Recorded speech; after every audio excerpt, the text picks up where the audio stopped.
기도하겠습니다. 아버지 하나님, 오늘도 귀한 하루 주셔서 감사합니다.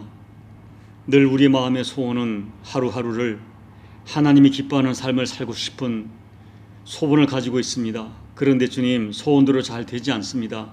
잘 되지 않지만 그럼에도 불구하고 마음의 소원처럼 살고 싶어 오늘도 엎드려 싸우니 오늘도 말씀을 주시고 그 말씀을 감당할 힘을 더해 주셔서 이 하루도 하나님 앞에 아름다운 하루 살아낼 수 있도록 은혜 베풀어 주옵소서. 예수님 이름으로 감사하며 기도하옵나이다. 아멘. 하나님 말씀은 에베소서 5장 8절로 14절 말씀까지를 봉독해 드립니다. 너희가 전에는 어둠이더니 이제는 주 안에서 빛이라. 빛의 자녀들처럼 행하라. 빛의 열매는 모든 착함과 의로움과 진실함이 있느니라.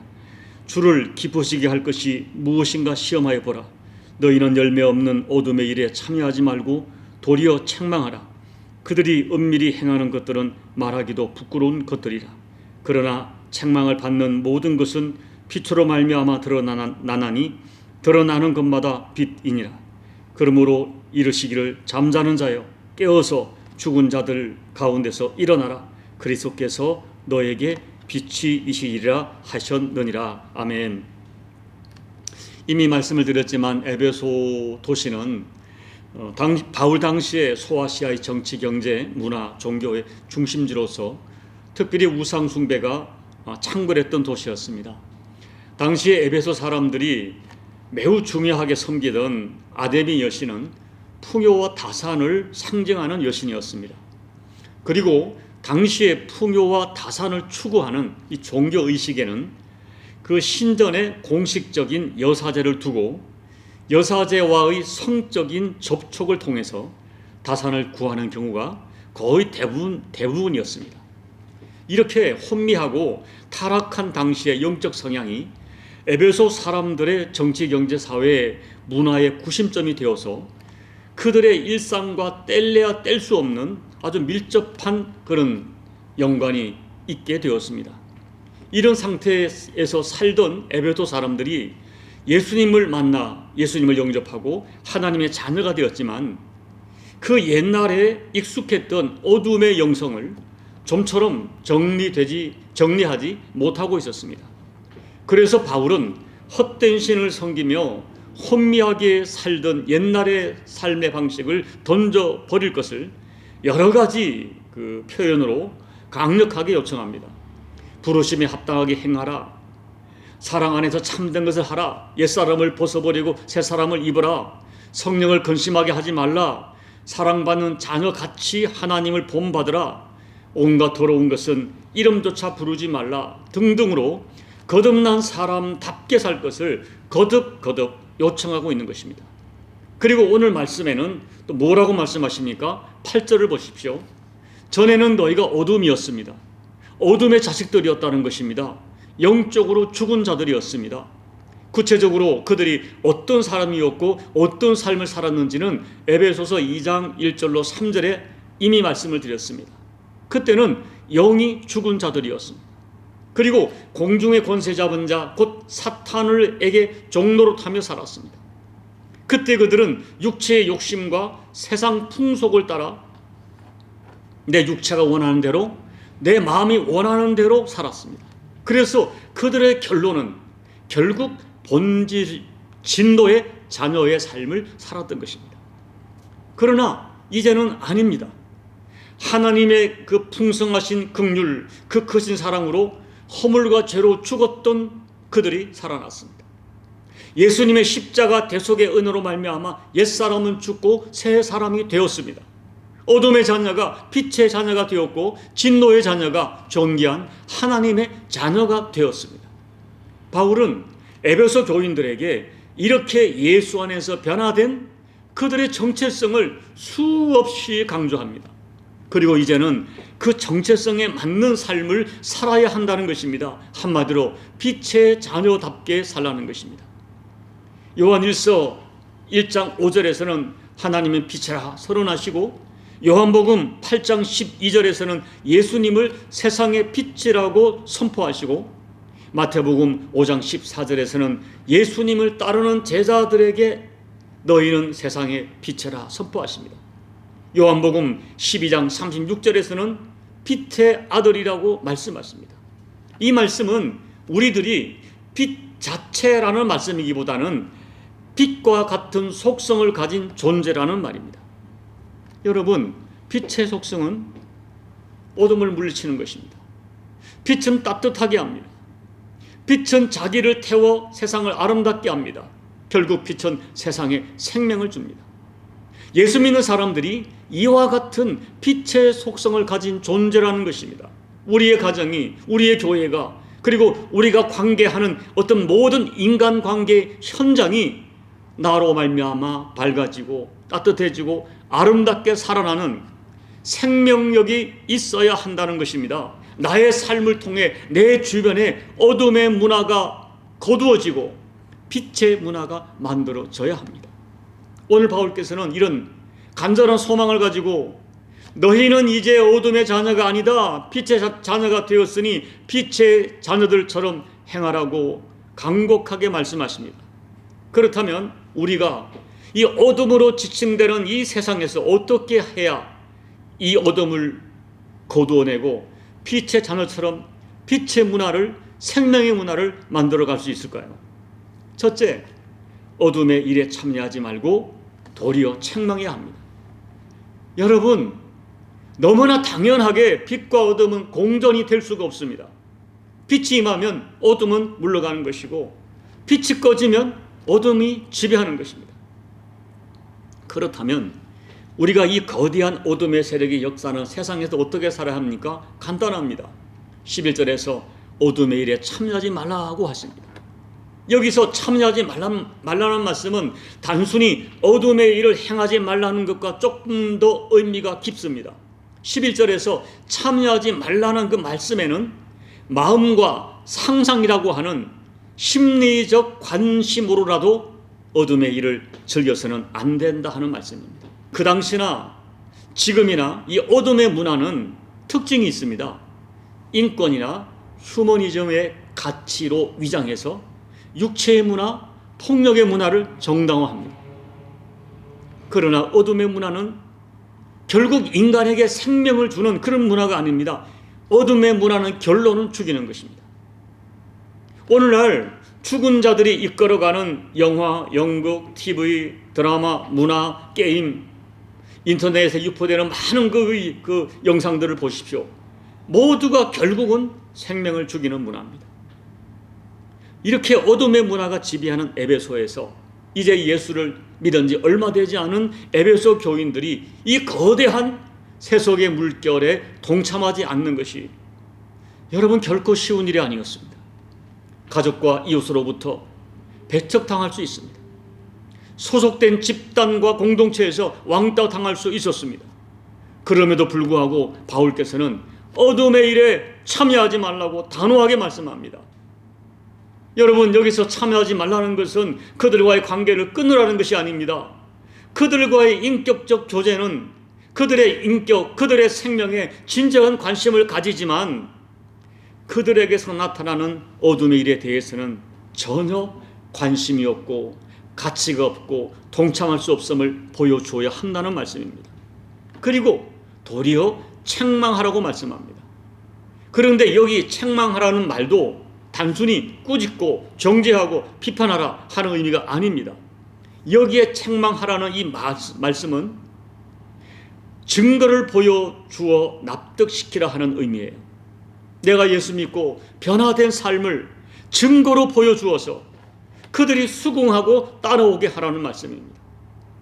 여러분, 성도는 더 이상 어둠에 있는 사람들이 아닙니다.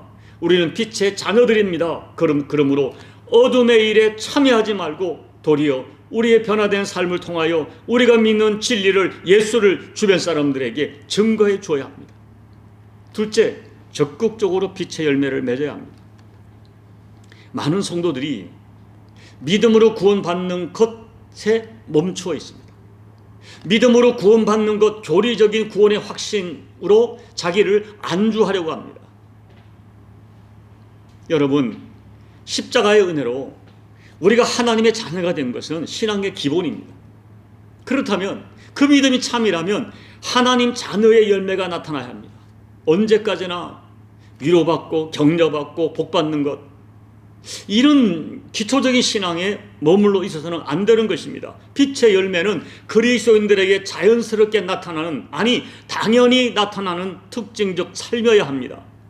빛이 프리즘을 통과하면 7개의 영롱한 색이 나타납니다. 성도가 예수님 만나 예수라는 빛의 본체를 통과하면 빛의 열매가 나타납니다.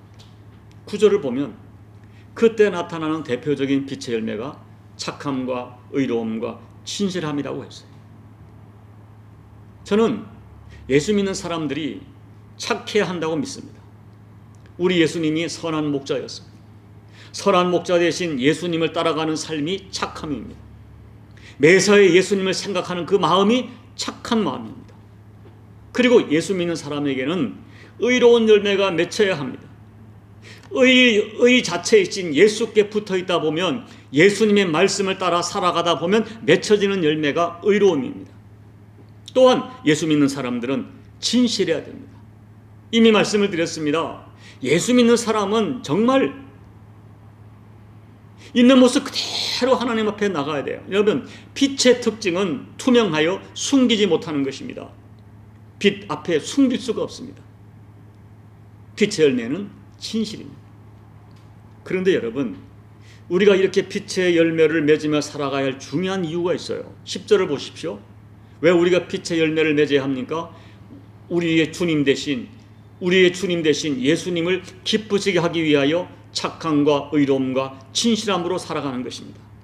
사람에게 착하다, 의롭다, 진실하다 인정받기 위해서가 아닙니다. 내가 주님으로 섬기는 그 주님께서 우리의 착함을, 우리의 의로움을, 우리의 진실함을 기뻐하시기 때문에 내 주님을 기쁘게 하기 위하여 착하고 의롭고 진실하게 살아갑니다. 그리고 매사에 어떻게 하면 주님을 기쁘시게 할까? 이 생각을 가진 사람이 진짜 예수 믿는 사람입니다. 말씀을 맺습니다. 바울은 14절에서 결론적으로 잠자는 자여 깨어서 죽은 자들 가운데서 일어나라고 명령합니다. 예수님을 알지 못하는 사람들은 영적으로 죽은 자들입니다. 살았다는 이름은 있으나 실상은 죽은 자들입니다. 그런데 너 살아난 예수 안에서 살아난 네가 왜 죽은 자들 가운데서 계속 그렇게 누워있느냐 책망하는 거예요. 말씀으로 수없이 경고를 하고 심지어 내 안에 계신 성령님께서 계속 빛을 비추어서 일어나라고 깨우쳐 주시는데 왜 죽은 자들 가운데서 계속 누워 있느냐는 것입니다. 좀 더 쉬자, 좀 더 눕자, 좀 더 졸자, 다음에 하면 어느새 사탄의 세력이 우리를 강력한 포로로 끌고 가는 것입니다. 이 영적인 잠에서 깨어나야 됩니다. 우리는 빛의 자녀들입니다. 그 죽은 자들 속에 누워 있어서는 안 되는 것입니다. 빛의 자녀가 되었으니 어두움의 일에 참여하지 말고 어두운 자들 속에 누워 있지 말고 오히려 나의 삶으로 책망하는 자들이 되어야 합니다. 그리해서 빛의 열매인 착함과 의로움과 진실함을 드러내며 살아야 됩니다. 이와 같은 삶을 통하여 내 심령, 내 가정, 내 교회, 내 주변의 어둠의 문화를 빛의 문화, 생명의 문화로 만들어 가시는 저와 여러분 꼭 되시기를 예수님 이름으로 축복합니다. 아멘. 찬송가 502장입니다. 빛의 사자들이여 어서 가소 어둠을 물리치고 주의 진리 모르는 백성에게 복음의 빛 비춰라. 빛의 사자들이여 복음의 빛 비춰라. 죄로 어두운 밤 밝게 비춰라. 빛의 사자들이여 선한 역사 위하여 힘을 내라. 주 함께 하시겠네. 주의 크신 사랑을 전파하며 복음의 빛 비춰라. 빛의 사자들이여 복음의 빛 비춰라. 죄로 어두운 밤 밝게 비춰라. 빛의 사자들이여 주님 부탁하신 말 순종하여 이 진리 전파하라. 산을 넘고 물 건너 힘을 다해 복음의 빛 비춰라. 빛의 사자들이여 복음의 빛 비춰라. 죄로 어두운 밤 밝게 비춰라. 빛의 사자들이여 동서남북 어디나 땅끝까지 주님만 의지하고 눈 어두워 못 보는 백성에게 복음의 빛 비춰라. 빛의 사자들이여 복음의 빛 비춰라. 죄로 어두운 밤 밝게 비춰라. 빛의 사자들이여. 하나님 아버지, 우리는 빛 대신 예수 그리스도로 말미암아 구원받고 하나님의 자녀가 되고 이제는 빛의 자녀가 되었습니다.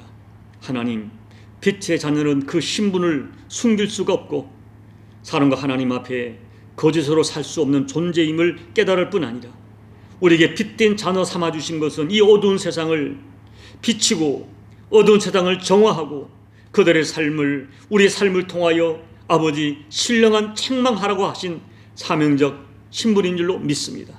하나님, 빛의 사람으로 살게 해주십시오. 혹시 우리가 여전히 내가 정말 구원받았는데 빛의 사람인데 여전히 죽은 자들 가운데 누워있지는 않은지, 오늘 왜 죽은 자들 가운데 누워있느냐, 왜 죽은 자들 가운데서 잠자고 있느냐, 아버지 우리를 책망하시는 성령의 음성이 우리 심령 가운데 들려져서 아버지 죽은 자들 가운데 일어나 빛의 열매인 착함과 의로움과 진실함으로 살아가 우리 주님을 기쁘시게 하는 우리 모두의 삶이 될 수 있도록 하나님 다시 한번 우리의 심령을 권고해 주시고 결단시켜 주시고 이 삶을 살아갈 거룩한 능력으로 띠띠워 주시옵소서. 예수님 이름으로 감사하며 기도하옵나이다. 아멘. 사랑하는 여러분, 오늘은 다시 한번 바울이 우리에게 우리의 신분이 어떠함을 다시 한번 깨우쳐 주십니다. 우리는 빛의 자녀들입니다. 그러므로 빛의 열매를 맺어야 한다고 말씀합니다. 왜 그런데 죽은 자들 가운데 아직까지 누워있느냐, 깨어라 일어나라 명령하십니다. 이 말씀을 생각하시면서 성령이 주시는 감동을 따라 기도하시고 여러분 각자의 개인 기도로 예배를 마무리해 주시기 바랍니다. 기도하겠습니다. 아버지 하나님, 우리가 어떠한 존재임을 다시 한번 오늘도 깨닫게 되었습니다. 우리는 빛 대신 예수 그리스도, 빛 대신 하나님의 자녀가 되어서 아버지 빛의 자녀로 살도록 부름받았음을 다시 한번 말씀을 통하여 깨닫게 하심을 감사합니다. 하나님 아버지, 여전히 내가 빛 가운데 있는가, 아니면 과거에 익숙했던 여전히 어두움의 일을 벗어나지 못하고 있지는 않은가, 아니면 여전히 내가 죽은 자들 가운데 머물러 잠자고 있지는 않은지, 왜 죽은 자들 가운데 누워있느냐, 깨어라 일어나라, 주께서 너에게 빛을 비추시니라. 이 말씀을 강력한 경고의 말씀, 나를 사랑하시는 하나님의 그 권면의 말씀으로 받아서 아버지 이제는 일어나게 도와주십시오. 더 이상 어둠의 일에 힘이 않게 도와주시고 어둠의 문화 속에 잠겨사게 도와주시고 잠겨사지 않게 도와주시고 여전히 어둠의 문화의 그 쾌락을 즐기며 살아가지 않도록 주여 우리를 깨어나게 도와주시고 각성시켜주시고 일으켜 세워주시기를 간절히 기도하고 소원합니다. 내가 지금 어디에 있는가, 내가 모자라고 있는가, 이 삶이 하나님 앞에 얼마나 어떤 일이 어떻게 하나님께 이 나의 삶이 아버지 돌려질 것인가를 생각하면서 아버지 정신을 차리고 일어나 빛 대신 하나님께로 나아가 다시 한번 내 주님을 기쁘게 하는 착함과 의로움과 진실함 열매를 맺어 하나님께 영광 돌리고 내 주변 사람들에게 선한 영향을 끼치는 빛의 사람으로 살아가는 우리 모두가 될 수 있도록 아버지 우리 심령을 각성시켜 주시옵소서.